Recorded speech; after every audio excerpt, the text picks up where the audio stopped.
langsung saja ya teman-teman untuk membahas terkait dengan aspek operasional atau kita kenal juga dengan aspek produksi.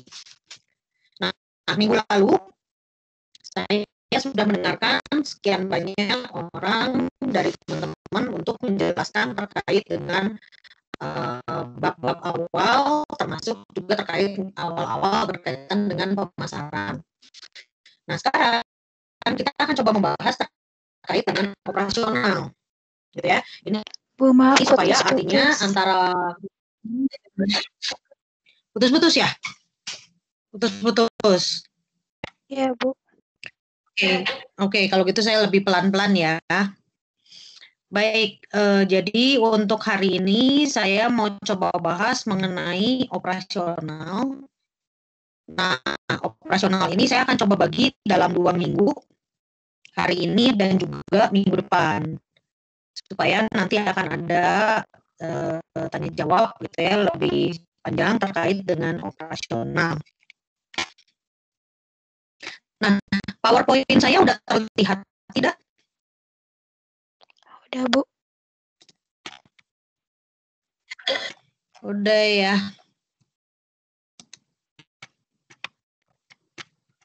Oke, iya, coba kita lihat ya. Ini slide saya sudah ada definisi? Sudah. Ada, Bu. Sudah ya? Ada ya, baik. Nah, jadi aspek operasional atau di sini definisi dari operasi itu adalah proses terjadinya produk dari input menjadi output. Proses yang digunakan untuk mendelivery produk baik barang maupun jasa ke pasar, termasuk di dalamnya proses produksi, transport, logistik, percetakan, konsultasi dengan pelanggan, termasuk juga jasa purna jual, jadi after sales service. Nah, bagian ini bagaimana saudara memberikan pelayanan yang bernilai pada pelanggan. Nah, jadi aspek operasional ini sangat berkaitan dengan pemasaran. Kalau di dalam artinya Anda mengerjakan sesuatu, sebetulnya di operasional dulu ini. Barulah kita menyampaikan, oh pemasarannya apa yang mau disampaikan. Nah, jadi kalau misalnya langkah-langkah produksinya, caranya, termasuk layanannya, nah ini baru nanti disampaikan kepada pemasaran. Pemasaran juga yang nanti akan menyampaikan ke pelanggan. Jadi kalau dari seluruh planning atau perencanaan, yang paling lama tuh sebetulnya di sini. Aspek operasional. Ini adalah yang membutuhkan waktu paling panjang ketika Anda mau create sebuah bisnis.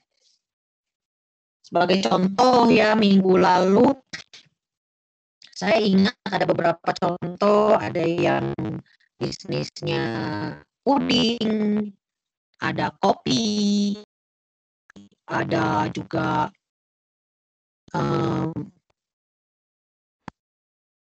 puding, lalu apa lagi ya, istilahnya makanan-makanan, minuman, ya gitu ya. Nah, ini sebelum Anda mau memarketingkan, tentu Anda harus memikirkan cara untuk menyajikan atau cara untuk membuat produk atau jasa ini yang mau disampaikan ke pasar. Ya, jadi ini aspek operasional.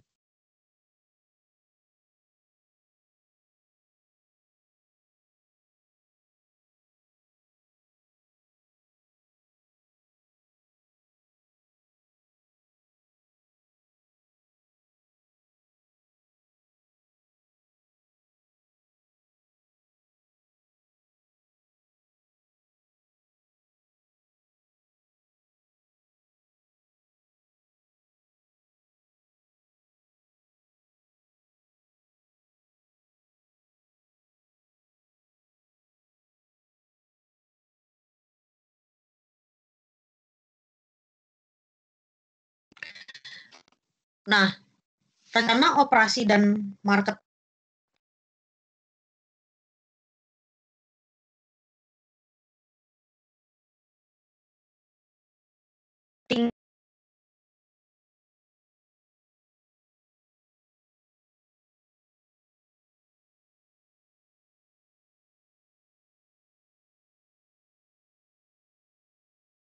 Bu.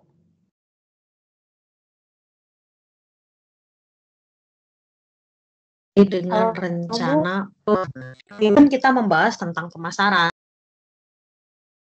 Caranya kita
halo.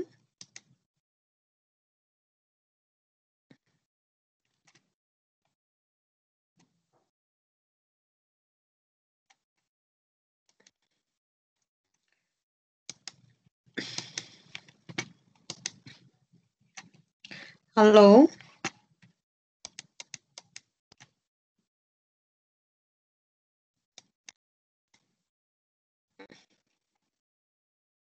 Halo, halo. Bu. Ya, suara saya sudah terdengar lagi kah? Sudah, Bu. Tadi soalnya hilang, Bu. Sempat hilang ya? Oke. Kalau slide yang ini berarti sudah saya jelaskan. Ya, nggak apa. Iya. Yang ini sudah disampaikan oleh saya? Yang antara rencana operasi dan marketing harus dikaitkan dengan hati-hati. Apakah sudah dijelaskan? Sudah, Bu. Sudah ya? Sudah, Oke, Bu. sip. Yang ini sudah ya? Oke, berarti next slide.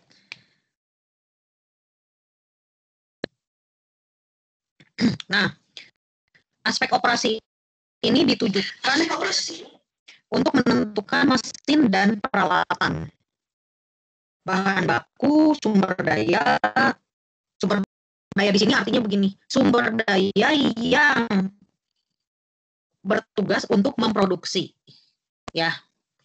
Lalu analisis aspek operasional meliputi perencanaan produk, kapasitas, proses, serta perencanaan lokasi produksi, ya.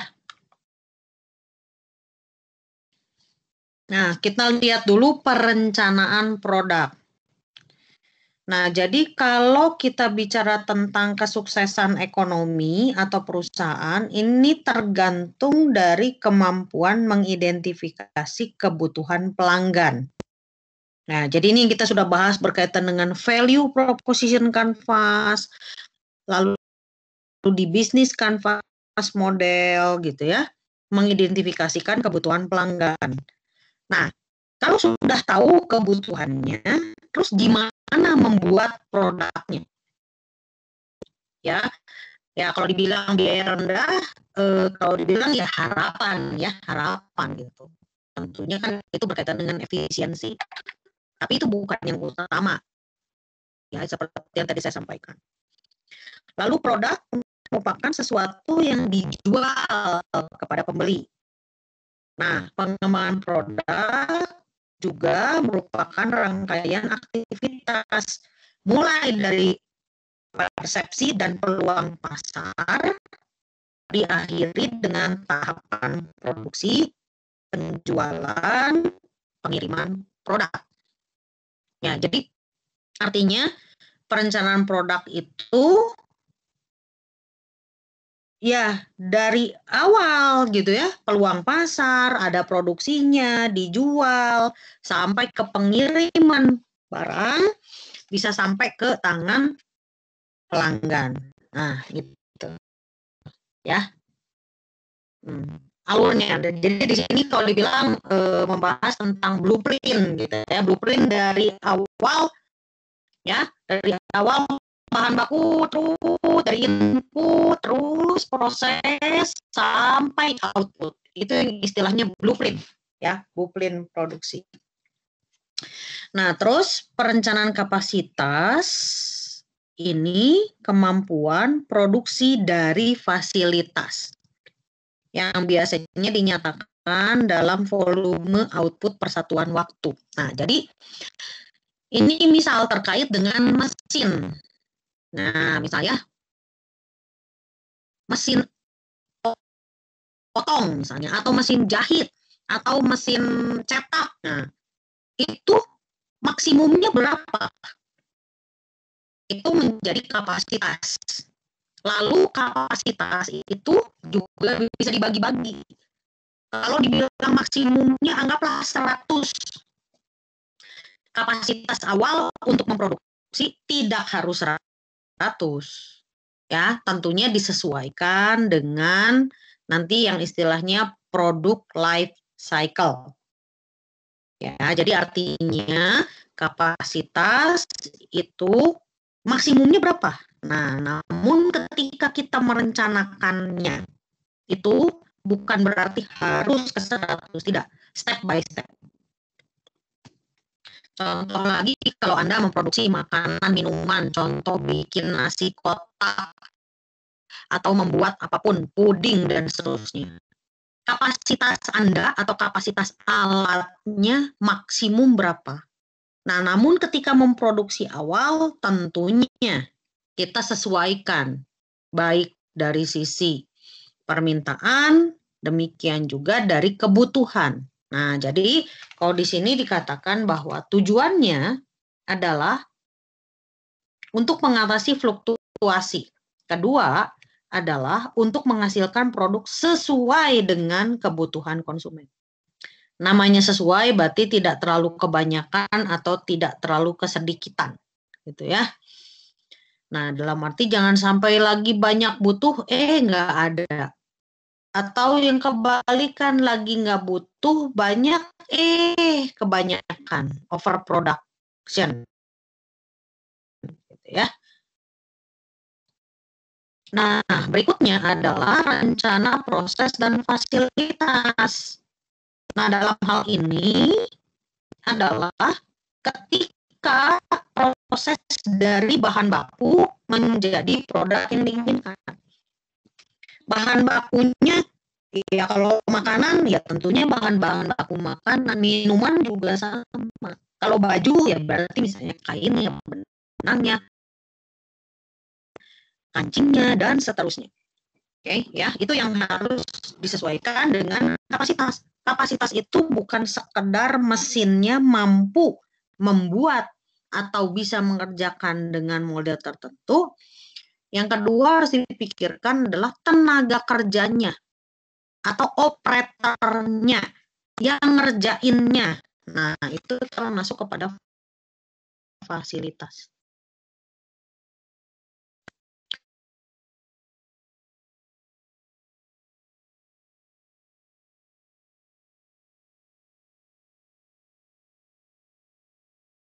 Nah, faktornya tentu ada ketergantungan kepada siapa? Tenaga kerja, tergantung kepada mesin. Kita proses melakukan berbagai operasi. Lalu peralatan yang dibutuhkan. Ya, jadi artinya perencanaan proses dan fasilitas ini yang perlu dipertimbangkan. Lalu jenis bahan baku yang tersedia.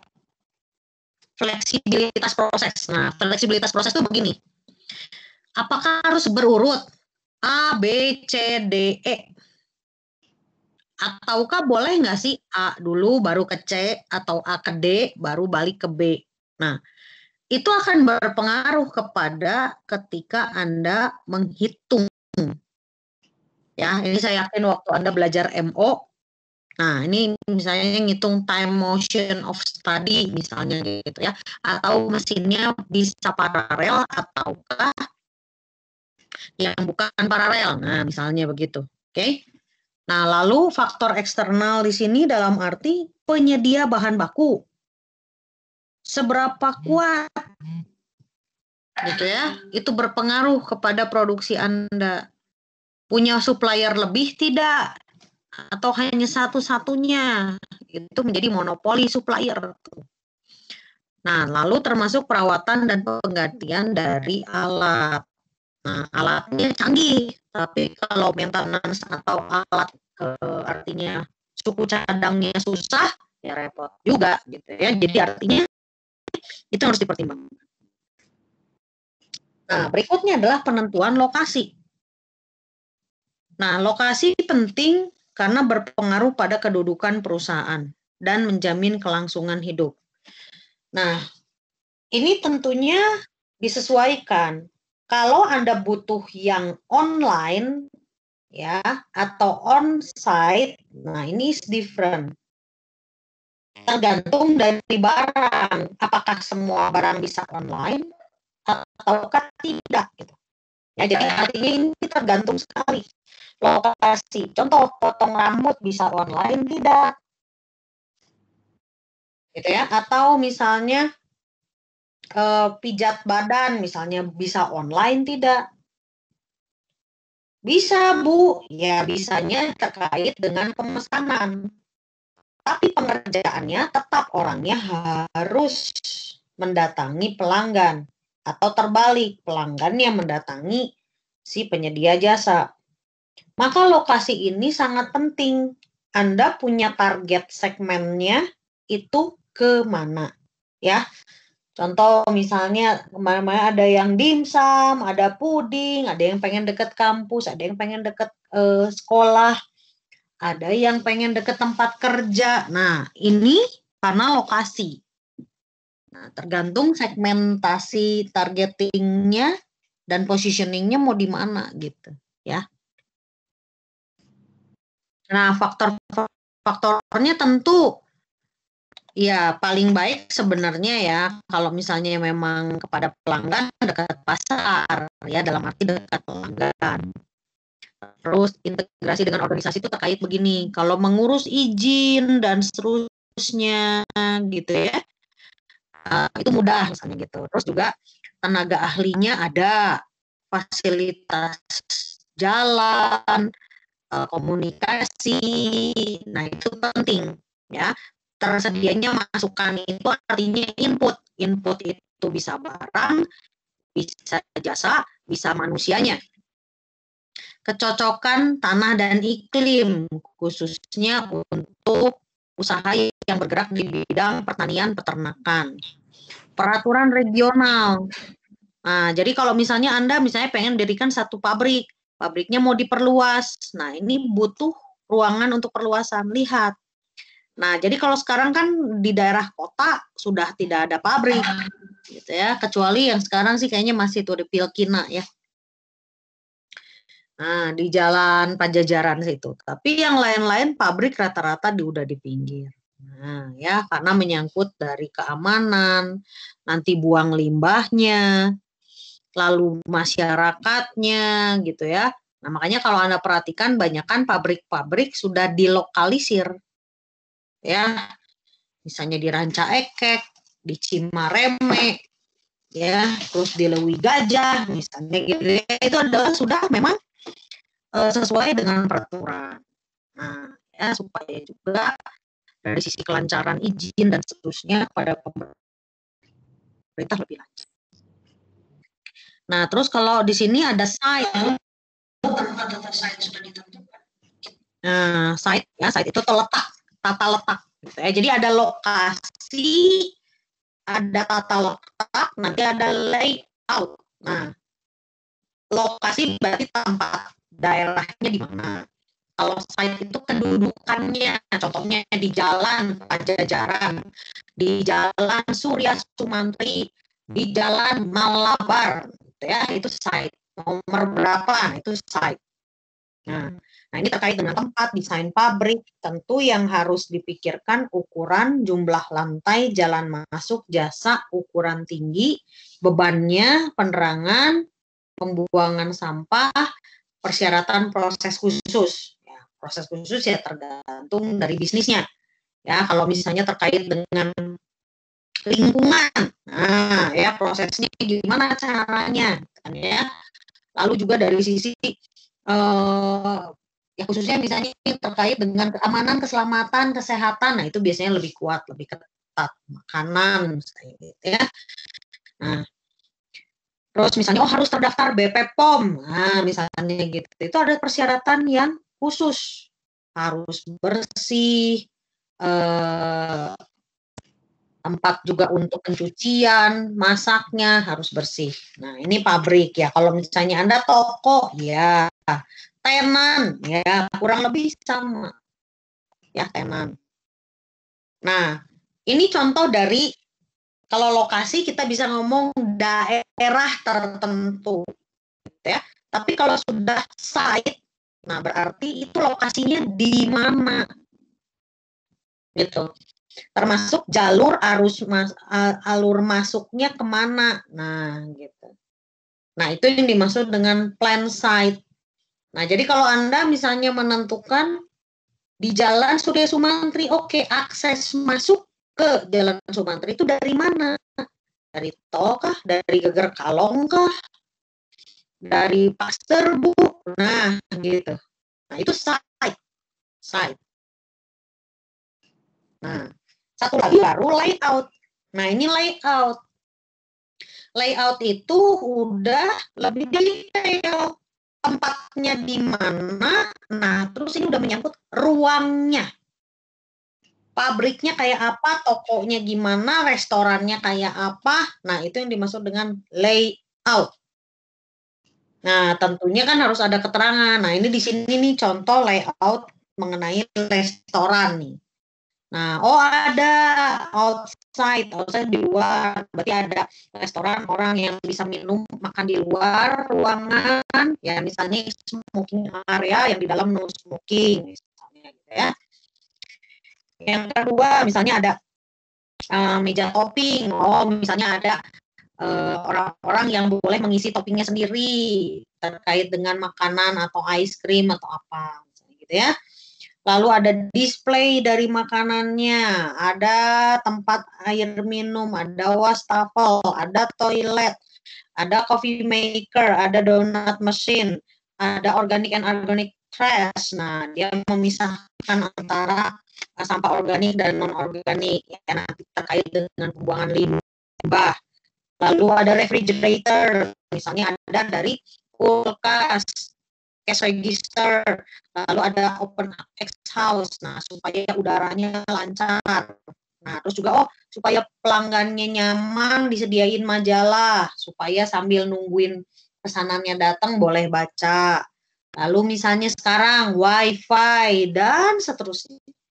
Ini dimaksud dengan layout.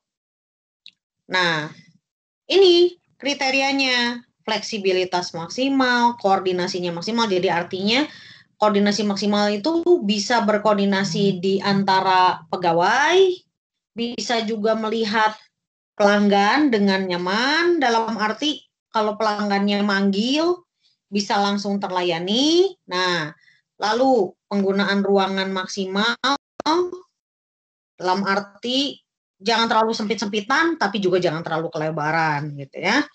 Jarak penglihatan maksimal. Nah, ini menyangkut pada penerangan.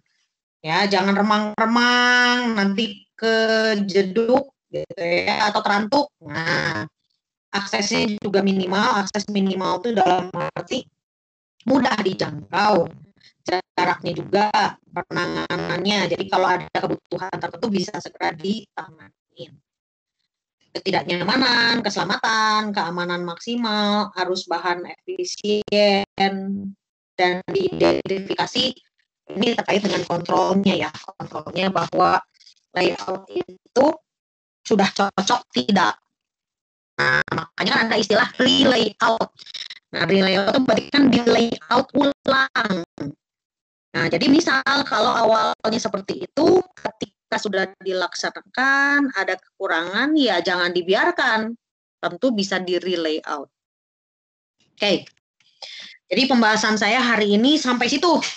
Ya, ini nanti terkait dengan yang teman-teman harus terus buat, gitu ya, terkait dengan aspek operasional.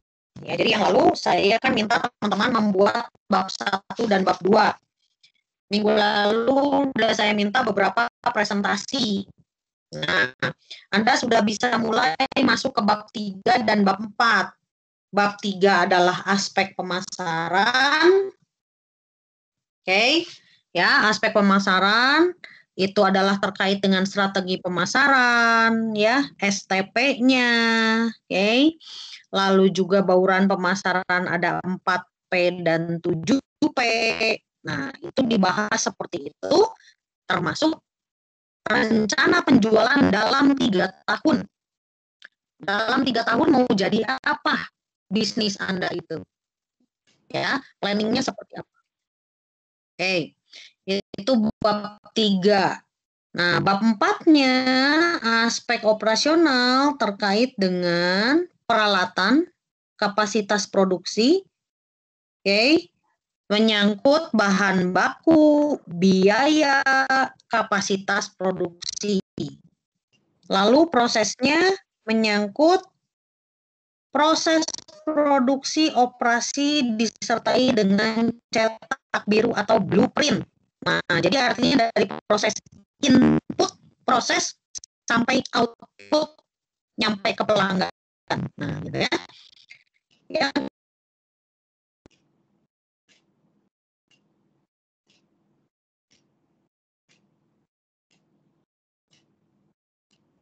Bu, Dan tata. Nah, jadi Halo, Bu. lokasinya boleh di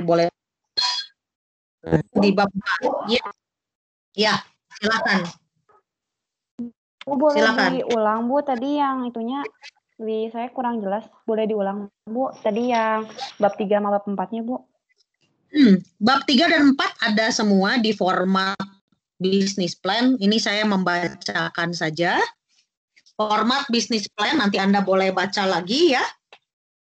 Bab 3 itu ada 3.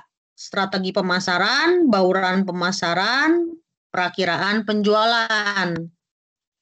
Lalu di bab 4 itu aspek operasional ada 3 juga. Peralatan dan kapasitas. Lalu ada proses produksi dan lokasi. Saya foto ya, supaya Anda semuanya bisa baca tuh di grup line ya. Nah, itu yang Anda bisa mulai buat. Oke, terkait dengan minggu lalu saya sudah melihat makalah Anda terkait dengan bab 1 dan bab 2. Nah, ini bisa dilanjut bab 3 dan bab 4. Ya, dicicil ya, supaya nggak terlalu keteteran nantinya. Karena ini harus Hati-hati dalam arti ketika Anda membuat. Oke ya. Di dalam grup MS Team saya pun sudah simpan gitu ya. Contoh dari mahasiswa bimbingan saya yang membuat TK perencanaan bisnis. Nah, Anda mungkin boleh lihat-lihat. Bukan berarti itu sempurna, tidak. Ya, semua makalah TA tidak ada yang sempurna. Tapi itu memberikan gambaran bisnis plan seperti apa yang minimal itu sesuai standar dulu gitu. Oke, ada yang mau ditanyakan?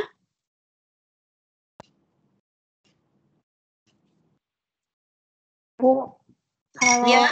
dari tugas yang kemarin, Bu, itu dikasih feedback-nya nggak sih, Bu? Kayak apa yang kurang, apa yang harus diperbaiki gitu, Bu?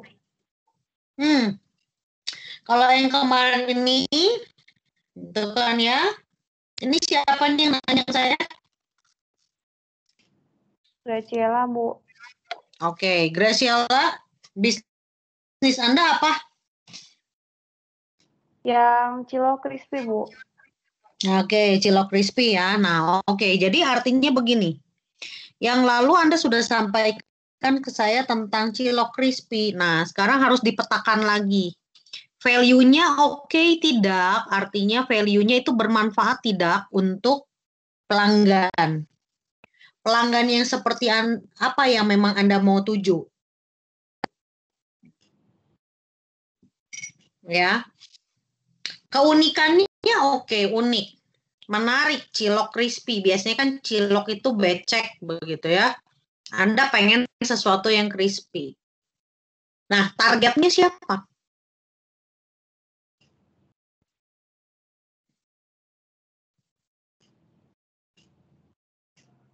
Terus kalau sudah yakin, Bu, oke, kalau misalnya saya punya target si A, si B, si C, artinya kelompok ya, kelompok A, kelompok B, kelompok C, oke, bisa dijalankan.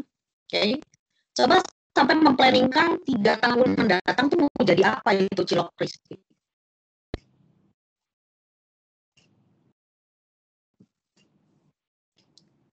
Nah, jadi coba Graciela ini juga satu tim ya, mungkin dengan yang tempat yang lain. Urun saran saja, coba Iya, dipikirkan. Dalam arti dalam 3 tahun ini ya, dalam 3 tahun ini targetnya mau seperti apa? Nanti dalam 3 tahun apakah memang mau bentuknya adalah online? Apakah ada keinginan untuk onsite? Kalau onsite itu caranya bagaimana? Oke, supaya tetap si segmennya ini minimal ada yang dipertahankan dari awal, tapi tentu harus berkembang. Siapa yang mau Cilok Crispy ini gitu? Pelanggan yang mana yang mau Anda tuju? Kebutuhan apa yang Anda penuhi dari keunikan itu? Nah, jadi ini berlaku buat yang lain ya. Berlaku buat yang lain. Banyak bertanya bahwa apa yang ingin Anda lakukan dalam waktu proses selama 3 tahun berikutnya. Untuk perencanaan bisnis kan saya minta ini 3 tahun ya. Untuk semua produk apapun. Coba apakah Anda lihat-lihat lagi jalan-jalan atau mungkin lihat lagi di IG atau lihat mungkin di online, coba. Apa yang ingin Anda tuju? Gitu ya. Bisa berbeda, bisa menjadi pengikut pesaing, gitu ya. Mana yang memang Anda mau tuju? Nah, yaitu kalau saya bilang mana tergantung dari masing-masing produk. 3 tahun itu baru menengah. Ya, 3 tahun itu menengah. Oke. Nah, nanti kalau bisa dipikir lagi, kira-kira 5 tahun lagi, ini bisnis jadi apa ya? Masih di target segmentasi yang sama kah? Atau sudah berbeda? Atau sudah ada inovasi yang lain? Tentu itu yang bisa dipikirkan oleh teman-teman semua. Seperti itu. ya. Karena secara umum saya lihat itu bab 1, bab 2 gitu ya, teman-teman. Secara umum masih memikirkan untuk ya udah startup begitu ya, startup. Nah, masukan saya adalah ini adalah untuk merencanakan minimal 3 tahun mendatang. Bagaimana produk ini tetap eksis, langgeng.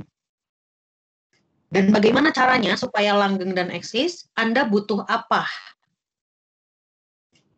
Itu yang Anda harus pikirkan ya, untuk semua secara umum demikian. Kalau saya lihat ini kemarin baru berpikirnya secara startup gitu, startup. Jadi artinya ya nyoba dulu gitu. Uji coba, ini semua masih dalam proses uji coba. Oke. Nah, sekarang coba di planning ke depan 3 tahun mendatang. Tahun ke-1 mau ngapain, tahun kedua mau ngapain, tahun ketiga mau ngapain. Minimal ya 3 tahun. Jadi kalau ada pertanyaan, Bu boleh nggak sampai 5 tahun? Mangga gitu. Gitu ya. Makasih, Bu.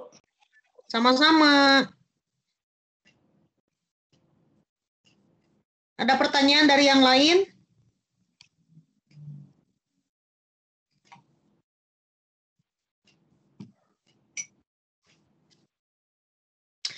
Perencanaan bisnis ini, ya, jadi artinya begini. Tentunya kalau Anda membutuhkan modal yang seperti apa? Lalu besarannya, oke? Lalu bukan berarti semuanya Anda yang menyediakan. Bagaimana juga memikirkan kalau bisnis ini mau dijalankan dan berkembang, tentu ada harapan mencari investor. Nah, perencanaan bisnis ini adalah salah satunya untuk menjadi dasar investor yang Anda tawarkan untuk bisa invest ke bisnis Anda. That's one of purpose of business plan gitu.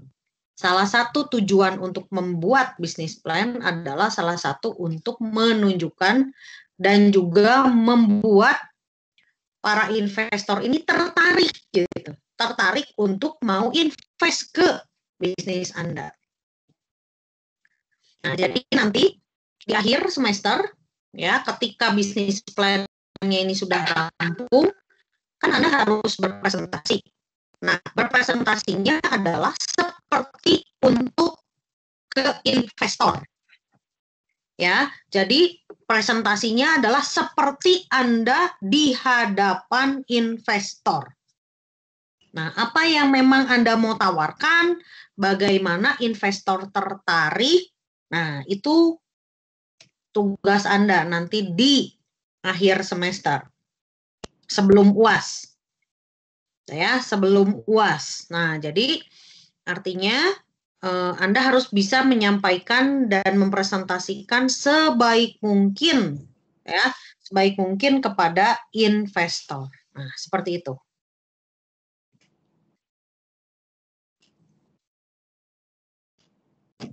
Oke, yang lainnya ada yang mau ditanyakan?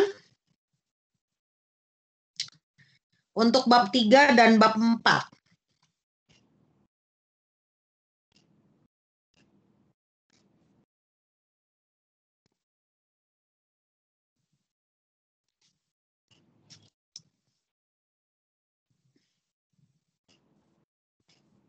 Bisa dipahami?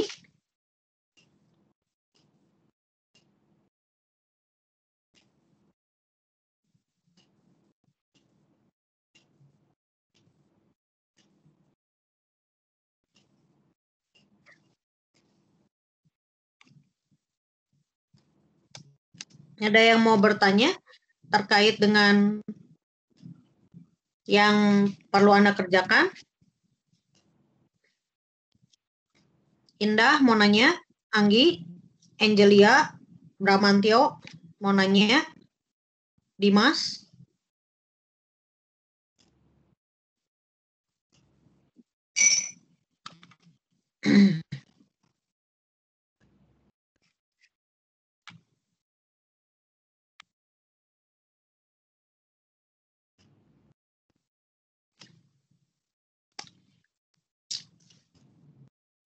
Ada yang mau ditanyakan?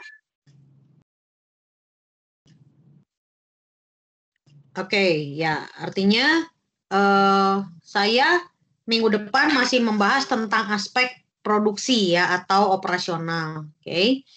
Nah, jadi silakan nanti Anda mulai dibuat saja bab 3 dan bab 4. Oke ya, jadi bab 3 dan bab 4. Nah, jadi minggu depan gitu ya, Anda silakan boleh menanyakan ya. Apa misalnya kesulitan ketika mengerjakan di bab 3 maupun bab 4. Begitu ya?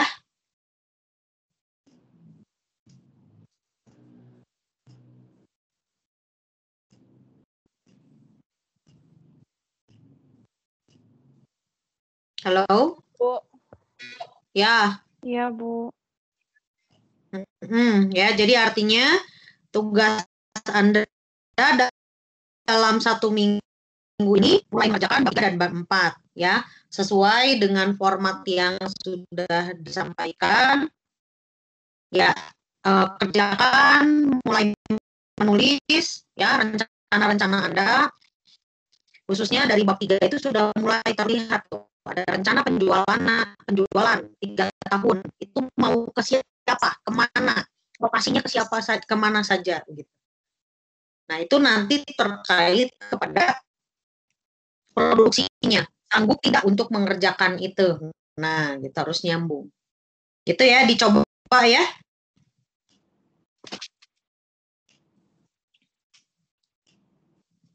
Oke? Iya, Bu. Oke ya. Oke, terima kasih ya teman-teman.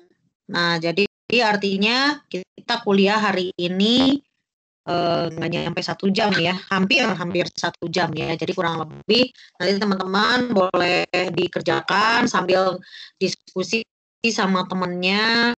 Kalau ada yang kurang mengerti atau yang kurang memahami boleh tanya saya ya. Baik mau di grup maupun di Japri juga boleh. Oke ya. Jadi intinya coba menulis karena sebetulnya perencanaan bisnis ini adalah mencoba mengkolaborasikan hal-hal yang teman-teman sudah pernah dapat di masing-masing manajemen ya, manajemen pemasaran, operasional, nanti berikutnya setelah UTS kita membahas tentang sumber daya, demikian juga untuk keuangan ya. So ini harus dicicil step by step ya di bab 3 dan 4. Itu ya. Oh ya, untuk UTS ya, untuk UTS oke. UTS Anda adalah membuat ya artinya melengkapi bab 1 sampai bab 4. Ya, itu adalah UTS Anda. Oke ya. Jadi UTS Anda adalah makalahnya itu bab 1 sampai bab 4. Nah, itu adalah nilai UTS Anda. Oke, kalau Anda baik membuatnya, tentu nilai UTS Anda baik, gitu ya. Tapi kalau simple sekali, ya tentunya akan berpengaruh kepada hasil UTS Anda. Oke, nah untuk KAT adalah ketika nanti ada presentase akhir, ya, presentasi akhir. Itu presentasinya, itu adalah KAT.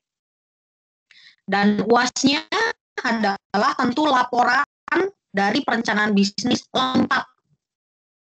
Oke, perencanaan bisnis lengkap. Nah, jadi itu yang saya sampaikan ya, UTS itu adalah Anda mengumpulkan ke saya bab 1 sampai bab 4. Itu UTS Anda. Oke. Lalu untuk presentasi, ya kegiatan presentasi, PowerPoint dan seterusnya ketika ada presentasi, itu adalah KAT Anda.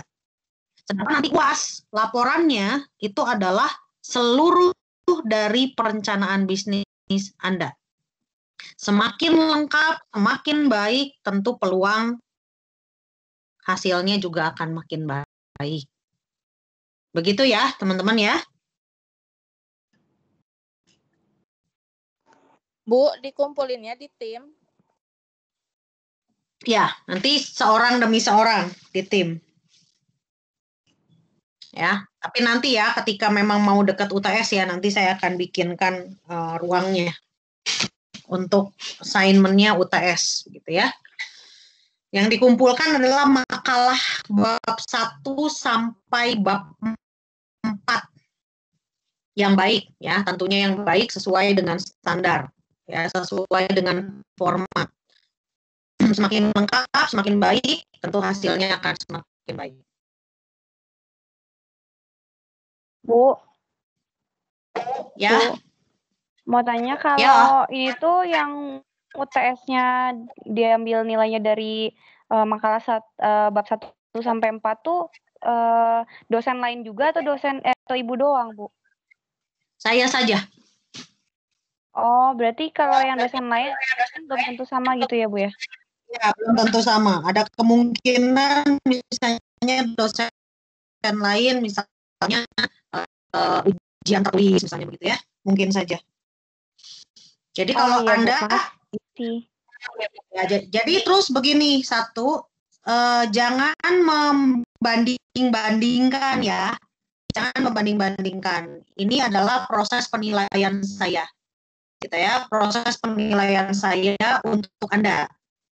Ya, artinya saya ingin Anda membuat perencanaan bisnis yang baik, gitu ya. Nah, jadi proses penilaian saya adalah dari sisi makalah atau si perencanaan bisnis. Nah, tentunya kalau dosen lain pengen menguji Anda melalui ujian tertulis, that's okay, ya. Okay. Dan saya yakin juga pasti punya tujuan tertentu ketika penilaian. Nanti Anda mengumpulkannya itu di minggu pertama ujian UTS ya, di minggu pertama ujian UTS. Oke. Nah, jadi kalau terlambat tentunya ya Anda dianggap terlambat, begitu ya? Oke. Kalau waktunya, Bu? Waktunya, berarti kan Anda biasanya ujiannya di Kamis ya, betul ya? Senin, Rabu, Jumat, Bu. Iya, Senin, Rabu, Jumat. Tapi kan Anda kuliahnya di Kamis, benar nggak? Iya, Bu. Betul, Bu. Ya, berarti nanti kalau di saya batas pengumpulannya adalah, karena ini kan take home test ya, istilahnya adalah take home test. Jadi tentunya karena take home test, tentu Anda kan bisa melihat dan sumber segala macam ya, bukan close book dan seterusnya. Maka dari itu saya akan meminta Anda maksimum mengumpulkan itu berarti di Kamis minggu pertama. Ya, jadi kurang lebih 2 minggu dari sekarang, ya.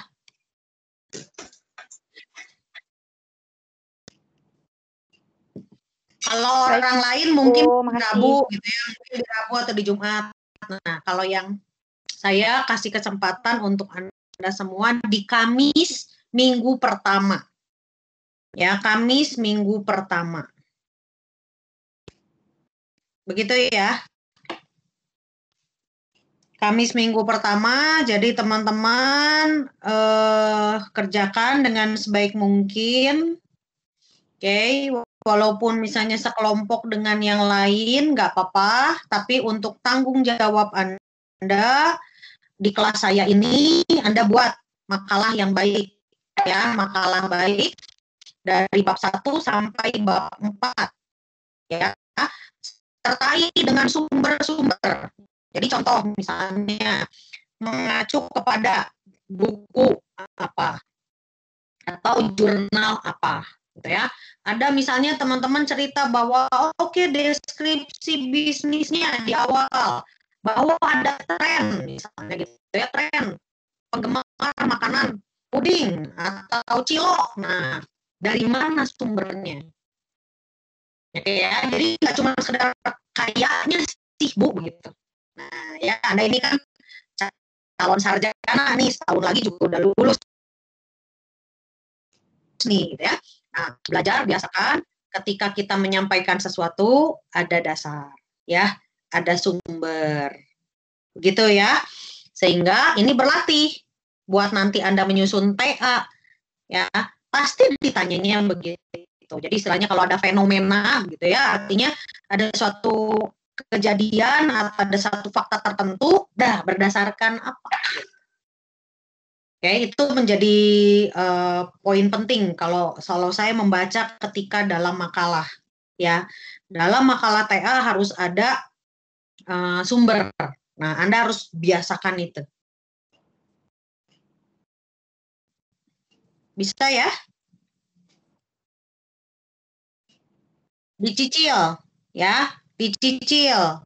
Ini Anda harus manfaatkan waktu sebaik mungkin. Masih ada waktu 2 minggu lagi batas pengumpulan UTS-nya. Ya, dan Anda nggak usah jadi tidak juga beresiko dalam arti nanti pada saat jam ujian ngeheng gitu ya, atau jaringannya dan seterusnya. Anda punya waktu 2 minggu. Ya, dan ingat jangan mepet saat mensubmit. Oke, jangan mepet. Oke, saya kasih waktu sampai Kamis. Oke, sampai Kamis tengah malam tuh. Saya kasih waktunya sampai Kamis tengah malam. Nah, tolong dimanfaatkan. Ya, tolong dimanfaatkan supaya jangan buru-buru lagi mengerjakannya gitu ya. Sorry pas lagi ngerjainnya. Dari sekarang dicicil pelan-pelan gitu.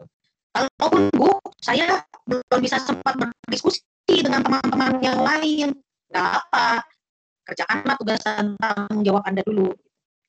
Ya, jadi jangan nungguin orang lain. Toh penilaiannya untuk Anda pribadi di kelas saya. Paham ya?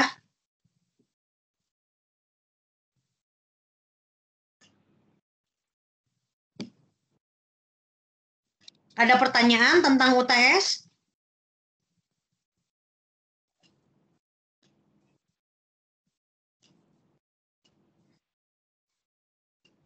Bisa dipahami? Bisa, Bu. Bisa, Bu. Bisa ya? Oke, bagus. Ya, jadi UTS-nya take home test, yaitu mengumpulkan makalah perencanaan bisnis bab 1 sampai bab 4.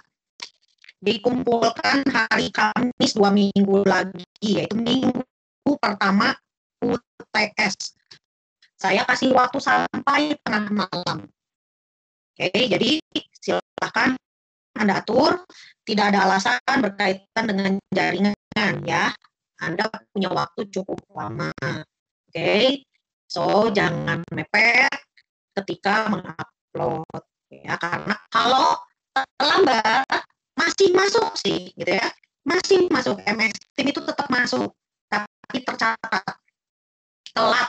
Nah, kalau telat nilainya tentu tidak sebagus yang tepat gitu ya. Nah, jadi itu adalah proses penilaian baik dari makalah, ketepatan waktu, disiplin ya, sehingga Anda bisa bagi waktu ya. Dari sekarang mumpung masih ada waktu, kerjakanlah. Jangan menggantungkan diri pada teman.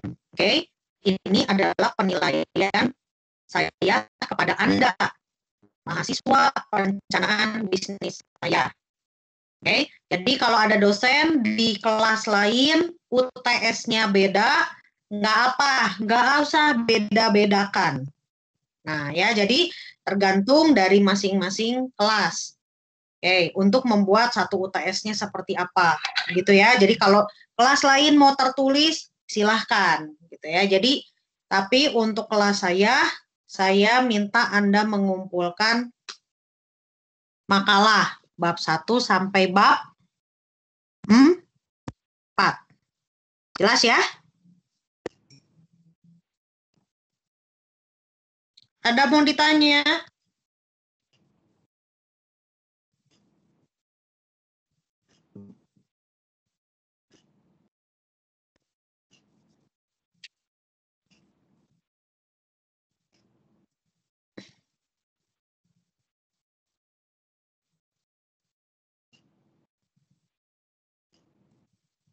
Jelas?